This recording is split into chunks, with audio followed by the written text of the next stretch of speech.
एक राजा की एक बंदर से खूब अच्छी दोस्ती थी। राजा उसे इतना प्यार करता था कि उसने उस बंदर को अपना अंगरक्षक बना लिया था। जहां कहीं राजा जाता, उसकी मदद के लिए बंदर भी जरूर साथ जाता था। प्रजा को पहले तो ये देखकर बड़ी हंसी आती थी, पर धीरे धीरे सब समझ गए कि राजा का बंदर पर बहुत विश्वास है। कुछ कहने पर हो सकता है कि राजा उल्टा उनसे ही नाराज हो जाए। उस बंदर को राजा ने इस कदर छूट दे दी थी कि वह उसके महल के अंदर भी बेधड़क आता जाता था।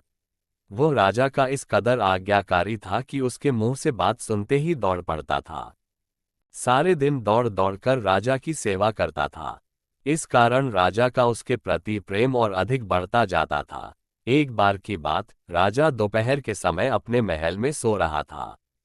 बंदर राजा के पास ही बैठा हुआ उसकी निगरानी कर रहा था, ताकि सोते हुए राजा को कोई कष्ट ना हो। इतने में बंदर ने देखा कि एक मक्खी कहीं से आई और राजा पर आकर बैठ गई। बंदर को बहुत गुस्सा आया। वह बड़बड़ाया, भला इस मक्खी की इतनी हिम्मत कि मेरे मालिक पर आकर बैठ जाए। उसने मक्खी को उड़ाया तो वह उड़कर फिर से कभी राजा की नाक तो कभी सिर पर आकर बैठने लगी।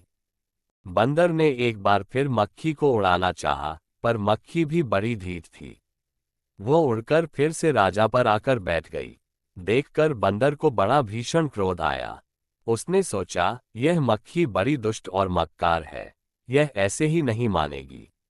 इसे सबक सिखाना ही होगा। बस, बंदर ने सोते हुए राजा की बगल में रखी तलवार उठाई और तेजी से मक्खी पर चला दी।